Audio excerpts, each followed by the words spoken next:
Bienvenidos un día más a Futbolísimos. Estamos en el estadio del Praviano para entrevistar a Raúl. Bienvenido. Hola, buenas tardes.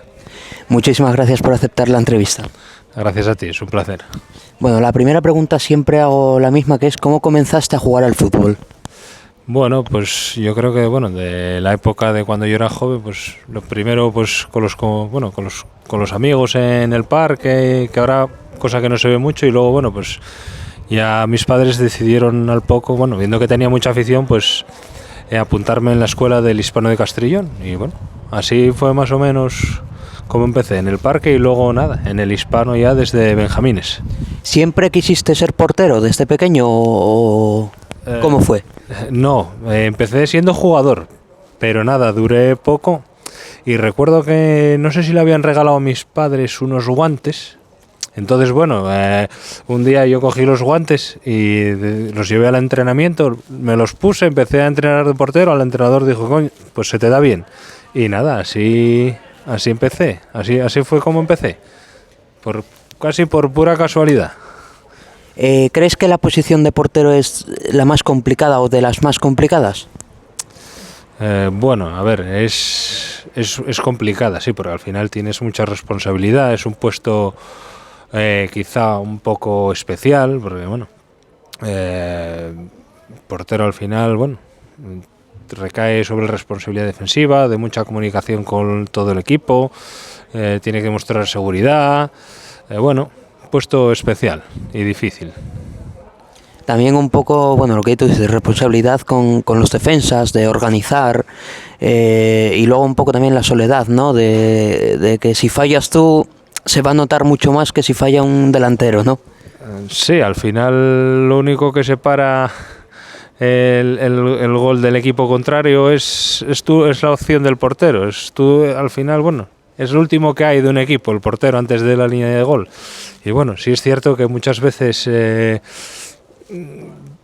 es un poco ingrato el puesto, porque te reconocen más a veces los fallos que los aciertos, y puedes estar haciendo un partido muy bueno que de repente cometes un error y ya te queda un poco ensuciado el resto del trabajo. ¿Tu primer equipo, digamos, profesionalmente fue el Hispano? Sí, yo pasé toda mi etapa de formación desde Benjamín hasta juveniles. Juveniles, y luego ya el último año de juveniles ya me pasaron entrenaba prácticamente con la primera plantilla del Hispano en tercera, y allí luego pasé otros 3 años de senior en tercera. ¿Y cómo recuerdas tu debut en tercera división? Pues debuté siendo juvenil porque me habían convocado porque el segundo portero del Hispano estaba lesionado. Entonces me convocaron a mí y cosas que pasan a veces en un partido. A Gelu, que era el portero por entonces del Hispano, lo expulsaron súper pronto, en el minuto 10 o algo así había sido. Jugábamos contra el Navarro en Ferrota. Y lo expulsaron y tuve que salir yo, y así fue mi debut. Después de varios años allí, fichaste por el Avilés B. Sí, estuve, el Hispano descendiera en el 2008 de tercera. Vine un año aquí al Praviano en preferente, que subimos a tercera. Y yo luego me fui, si él se había ido al Avilés B, y aquí no contaran conmigo aquel año el Praviano. Y si él me llamó, y me fui al Avilés B y estuve allí 2 años. ¿Y qué recuerdas de tu etapa allí? Pues era una etapa difícil de cómo estaba el club por aquella, el Avilés. Porque había veces problemas de pagos, poco de organización. No había como una cabeza muy visible así que rigiera el club, porque José María tampoco parecía como muy involucrado, pero luego en lo deportivo fueron años buenos porque siempre se consiguió el objetivo, y lo recuerdo con bastante alegría. Me contabas que antes de la Avilés habías estado aquí. ¿Cómo recuerdas esa temporada también aquí y el ascenso? Porque vivir un ascenso supongo que es muy emocionante, ¿no? Independientemente de la categoría. Sí, la verdad que yo vine aquí después de que descendiera al Hispano, y él me llamara así, y la verdad que hiciéramos un equipo muy bueno, y ascendiéramos, yo creo, con 5 jornadas, antes de que acabara la liga, 5 jornadas antes, con una competición de aquella, la preferente, que era muy dura, que había 6 equipos con muy buenas plantillas. Y nada, lo recuerdo también pues de mucha felicidad, vaya, de un año muy bueno, tanto a nivel personal como colectivo por el equipo, por conseguir el ascenso, que era el objetivo que teníamos a principio de liga. Y después ya, bueno, habías ido al Real Avilés B y después volviste al Praviano, ¿no? Volviste aquí. Sí, el Avilés B, el último año, al año siguiente era cuando llegó Gol Plus. Entonces yo tenía la oferta de seguir allí, de incorporarme a la primera plantilla, pero yo trabajo a turnos y bueno, laboralmente no era muy compatible. Entonces, bueno, decidí que no podía quedarme allí. El Avilés también lo entendió así y bueno, yo pues cogí, si él retornaba para aquí, para el Praviano, y volví para el Praviano otra vez en preferente, volvimos a quedar campeones y volvimos a conseguir el ascenso a tercera y luego ya luego ya tiré aquí unos años en tercera con el Praviano. ¿Cómo recuerdas esa etapa, esas temporadas? Y bueno, para ti el Praviano supongo que es un equipo al que le tienes mucho cariño por el hecho de que son bastantes temporadas aquí, ¿no? Sí, bueno, después de ascender a tercera pasamos una temporada como de aclimatación, como el objetivo era la permanencia, y luego al segundo año fue cuando jugamos la liguilla del playoff, que fuéramos a jugar contra el Socuellamos, y bueno, fueron 2 años también muy buenos, tanto a nivel personal como colectivo. Y bueno, para mí el Praviano, pues, pasé aquí prácticamente toda mi carrera deportiva. Es un club al que tengo mucho cariño, tanto al club como a la Villa Praviana. La verdad que yo del Praviano y de la gente de Pravia solo puedo hablar maravillas. Lo que contabas, esa temporada que jugasteis el playoff, que al final vino todo el pueblo y se llenó el campo, y supongo que eso también fue emocionante, ¿no? Vivirlo. Sí, fue una situación muy buena porque bueno, la verdad que Santa Catalina estaba llena. Fue para Pravia pues un hecho bueno histórico porque hacía muchos años que no lo conseguía, solo había conseguido una vez, pero no recuerdo exactamente el año. Y bueno, pues para el praviano pues fue un hecho histórico. Yo recuerdo que la gente pues muy motivada con el tema de que íbamos a jugar el playoff, porque era algo nuevo, que había gente que eso no lo había vivido. Y luego sobre todo también pues cuando fuimos a jugar a Socuellamos, que también hubo mucha gente de Pravia que se desplazó pues para apoyarnos, y la verdad que muy bien. Luego saliste al Llanera, 2 temporadas estuviste allí, y bueno, una fue la de jugar Copa del Rey, ¿no? Sí, antes del Llanera pasé un año por el Lugones, volví a Pravia, estuve 4 años aquí otra vez y luego fue cuando fui al Llanera. Y sí, el segundo año del Llanera pues fue un año, la verdad que a nivel deportivo quizá fue el más importante, porque conseguimos el ascenso a Segunda B y también algo nuevo para muchos de nosotros, a pesar de la plantilla que teníamos, que muchos fueran profesionales, que fue jugar un partido de Copa del Rey contra el Celta. Encima jugarlo, en el Carlos Tartiere, ¿no? Y eso, recibir a un equipo de primera división como es el Celta, ¿cómo lo vivisteis el sorteo y luego, el partido? Pues el sorteo, creo que era que nos podía tocar un segundo o un primera, y al final, tuvimos la suerte de que nos tocara un equipo histórico como el Celta.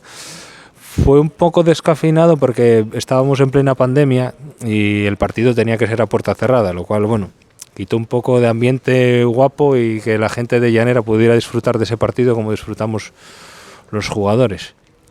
Y el previo al partido, fue algo que muchos, ya te digo, poca gente vivimos, que era ir a un estadio como el Tartiere, que igual muchos nunca habíamos jugado, y contra gente profesional de primer nivel. Y una experiencia muy bonita y la verdad que inolvidable. Esa etapa, esa temporada se había jugado también playoff de ascenso. Sí, quedáramos terceros en liga regular y luego jugáramos esa liguilla que había contra el Entrego, Llanes y San Martín, y al final fuimos unos de los que conseguimos el ascenso junto al Ceares, y la verdad que también muy contentos porque el objetivo que tenía el Llanera por aquel entonces era el ascenso. Y también la verdad que muy felices de eso, de haber conseguido el objetivo. Sí, un ascenso a segunda ref, lo que es segunda B, que había subido el Ceares, vosotros y el Avilés, Sí, luego con el Llanes. Y bueno, había sido una temporada muy buena. Sí, fue una temporada, bueno, empezáramos muy bien la liga y luego en la segunda vuelta sí que es verdad que tuviéramos una racha muy irregular y al final yo creo que no damos ni por hecho de meternos entre los tres primeros, que eran los que jugaban la primera liguilla como de ascenso. Es más, conseguimos meternos en la última jornada en Mieres, que ganamos 0-1 con uno menos desde el minuto 40, cuando el caudal, que le valía el empate porque el caudal estaba por delante nuestra, y sin embargo fuimos allí y con uno menos pues conseguimos sacar el partido. La siguiente temporada aguantaron mucho, porque bueno, ya no estabas tú, pero el Llanera aguantó mucho. ¿Cómo viste la temporada? A ver, no eran favoritos casi a salvarse, porque al final pocos recursos, ¿no? Pero que llegaron hasta el final. Sí, el Llanera, bueno, pues era, a ver, muchos de los jugadores ya tenían experiencia en la categoría, pero bueno, al final el club era nuevo en la categoría y bueno, yo creo que es difícil siempre aclimatarse a una categoría superior, una categoría difícil, que sales a jugar fuera, hay equipos potentes como estaba el Pontevedra. Entonces, bueno, yo creo que hicieron una temporada bastante buena y es más, tuvieron hasta el final opciones de salvarse. Comparado con el Ceares, que el Ceares lo pasó bastante peor, sí, la verdad que pudieron llegar a lograrlo. Sí. Sí, el Ceares, bueno. En ello. Sí, el Ceares tuvo una temporada pues un poco más floja, porque bueno, pues por lo dicho, muchos jugadores de ellos, ahí sí que yo creo que tenían menos experiencia que el Llanera, y eso pues eso se acaba notando y al final lo acabas pagando a lo largo de la liga. Después ya, bueno, cerraste ya esa etapa en Llanera y volviste aquí al Praviano. ¿Cómo fue volver? Digamos, volver a casa, ¿no? Sí. Sí, nada, otro retorno más a Pravia. Nada, yo tampoco, o sea, el año pasado no tenía claro si iba a seguir jugando, entonces bueno, me llamó Lucho, que bueno, yo ya lo conocía porque había jugado muchos años con su hermano desde benjamines hasta juveniles, y bueno, empezó, oye, ven a Pravia y tal, que bueno, y al final, bueno, el que le gusta el fútbol, sí, 4 cosas que te dicen y te acabas ilusionando y bueno, volvimos aquí a casa. ¿Quién era tu ídolo de pequeño? ¿Algún portero que fuera tu referente? Bueno, a ver, yo soy muy merengue, entonces a mí siempre me gustaron los porteros del Madrid. Y de mi época, pues bueno, era Bullo, Cañizares, Ilner, y luego así un poco fuera así de lo que era España, pues me gustaba mucho, bueno, de aquella que la Juventus era un equipo muy potente, pues Peruzzi me gustaba mucho también. Y así más actuales, ¿quién te gusta? Hombre, más actuales yo creo que ahora mismo, por ejemplo, Courtois o Ter Stegen son porteros de muy alto nivel. Pero bueno, yo creo que ahora mismo hay mucha más variedad de porteros, de grandes porteros, que yo creo que había antes, que más que nada se centraban en los grandes equipos, y sin embargo ahora todos los equipos tienen porteros de mucha calidad. ¿Crees que el fútbol cambió mucho en cuanto a portería también, en cuanto a juego de antes a ahora? Por ponerte ejemplo, el juego de pies y demás. Sí, ahora a los porteros se les exige mucho pues tener buen toque de pie, porque bueno, muchas veces empiezas jugando pues con los centrales desde atrás y bueno, hay que tener buen toque, incluso para sacar en largo de volea, para montar contras y eso, y nada. La verdad que es eso, que te exigen pues cosas que antes no exigían. Bueno, pues nada, Raúl, muchísimas gracias por tus detalles, por los guantes y bueno, y las camisetas, y nada, muchísimas gracias. Nada, un placer y gracias a ti. Gracias.